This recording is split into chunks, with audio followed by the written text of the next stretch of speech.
1960 में रिलीज हुई एक फिल्म थी मुगल आजम, आपको याद होगी। दिलीप कुमार और मधुबाला की फिल्म बहुत मशहूर हुई और आज तक इसका नाम लिया जाता है कि आसिफ के निर्देशन में बनी उस समय की सबसे महंगी फिल्मों में से एक थी। इसको बनाने में साइरस मिस्त्री के दादा शाहपूर जी ने ही पैसा लगाया था, यानी प्रोड्यूस किया था। जो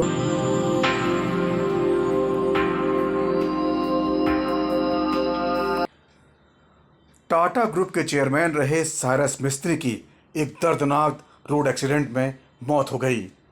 71,000 करोड़ रुपए की संपत्ति के मालिक साइरस मिस्त्री की दौलत किसे मिलेगी?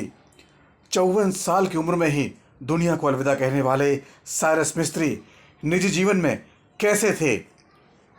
टाटा ग्रुप के चेयरमैन पद से उनको क्यों हटाया गया और क्या था पूरा विवाद? आइए समझ लेते हैं। नमस्कार, मैं हूं नवीन पांडे और स्पेशल खबरों के शो नवीन निष्कर्ष में आपका बहुत बहुत स्वागत है।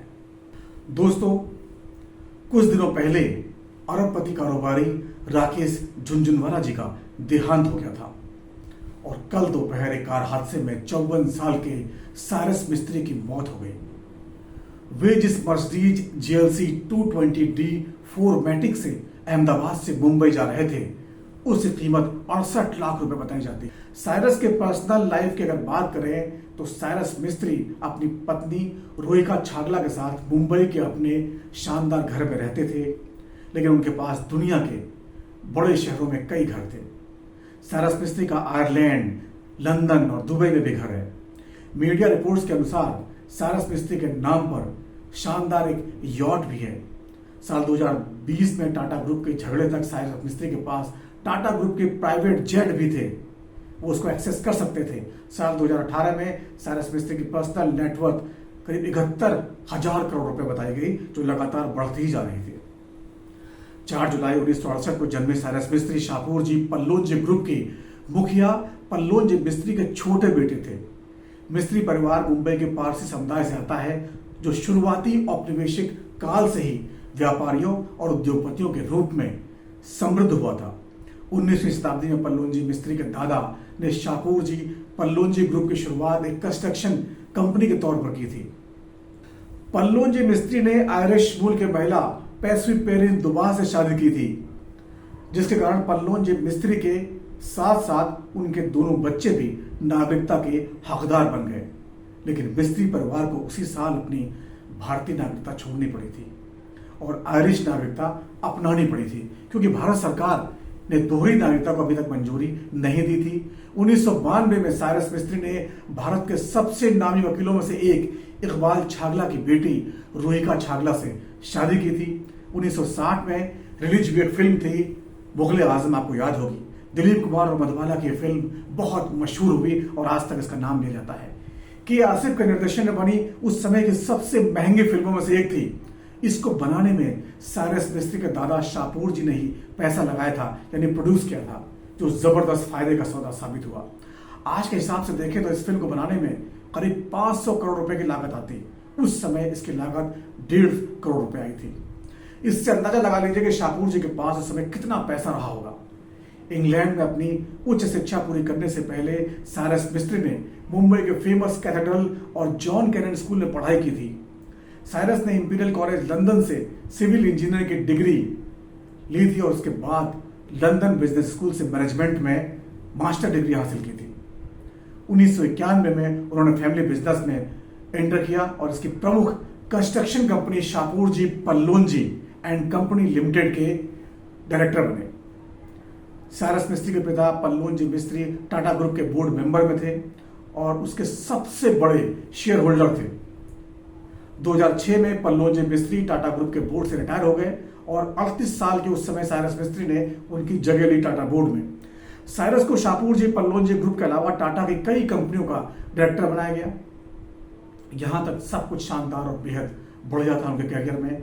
साइरस मिस्त्री के पिता पल्लोंजी मिस्त्री भी बहुत बड़े बिजनेस टाइकून थे।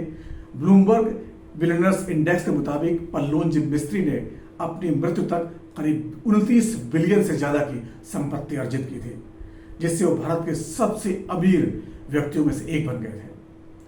अब बात टाटा ग्रुप में साइरस मिस्त्री की एंट्री और एग्जिट की, जिसके बाद ये लड़ाई सुप्रीम कोर्ट तक पहुंची। टाटा सन्स में मिस्त्री परिवार की 18.4% हिस्सेदारी है।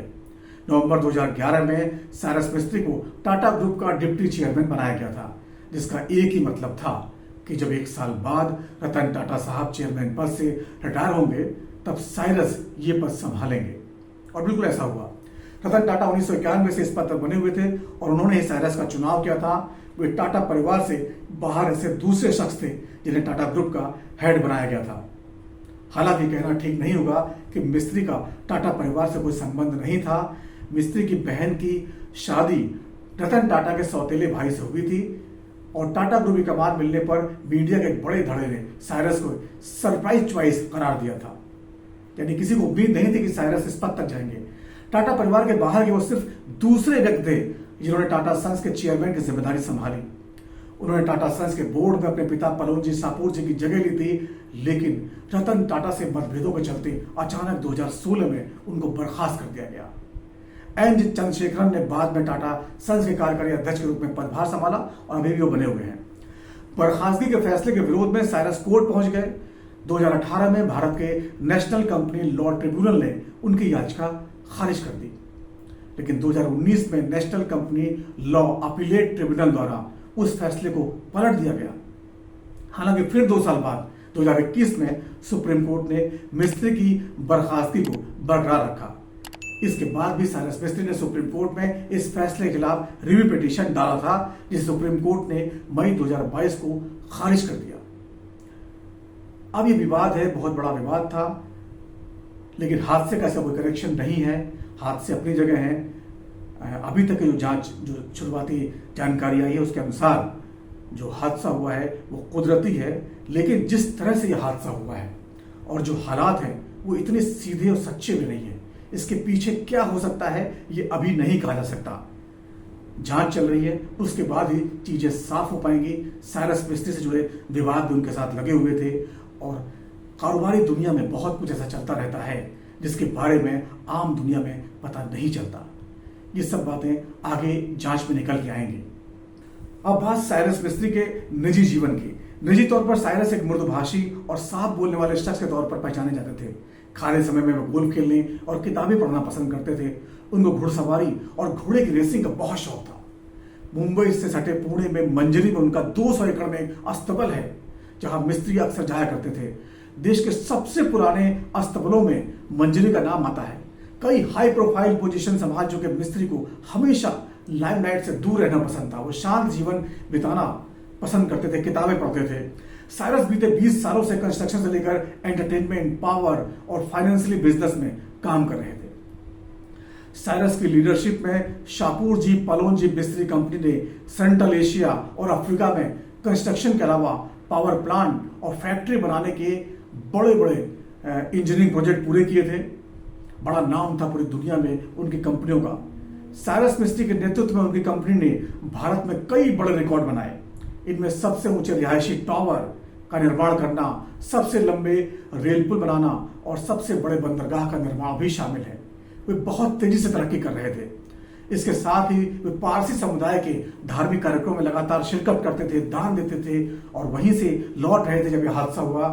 पारसियों के धार्मिक कार्यक्रम एक बहुत बड़ा आयोजन होता है हर साल, उसमें लगातार वो शामिल होते हैं, लेकिन नियति को यही मंजूर था और वो चले गए। बहुत सारी बातें निकल के आएंगी साइरस के बारे में, बहुत सारी बातें कहने के लिए है। आगे भी इस पर चर्चा करते रहेंगे। आपका इसके बारे में क्या कहना है? अपनी राय कमेंट बॉक्स के जरिए जरूर रखें। इस वीडियो को देखने के लिए आपका बहुत बहुत शुक्रिया।